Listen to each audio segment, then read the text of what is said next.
Aming ibon migo yung buyang ito migo. Nagkukupulan yung ibo.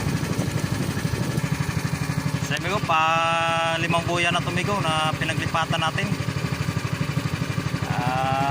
Wala kasing sipat. Kaya palipat-lipat tayo ng buya.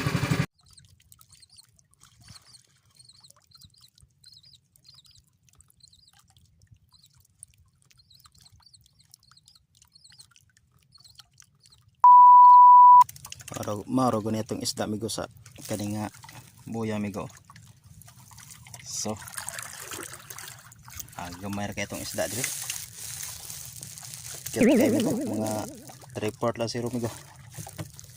So hinay kan sibad migo, pang-unom ni siya ka buya migo. Pang-anim na buya ito na pinaglipatan natin.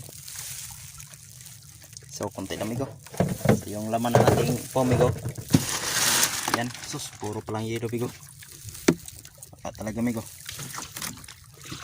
talagang mahina talaga ngayon migo. So yan migo, lipat na naman tayo dun migo sa ibang buya migo.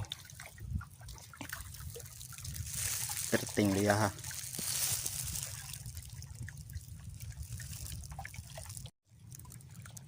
Ito lang pinagpala sa atin ngayon migo sa buyang ito. Yan, kaunti lang migo, mga kalating kilo na yata ito. So yung isda natin migo, alas 10 na ngayon ang oras migo. Ayan pala yung isda natin no. Yelo pa lang migo nangingibabaw. Simula kayo ng umaga. So napakatumal talaga migo ng sibad. Ayan migo, yelo pa lang talaga migo. So lipat na naman tayo migo. Iwanan natin itong buyang ito at lilipat tayo sa ibang buya. Puntang Kulaba. Testing tayo doon. Para talaga mahina.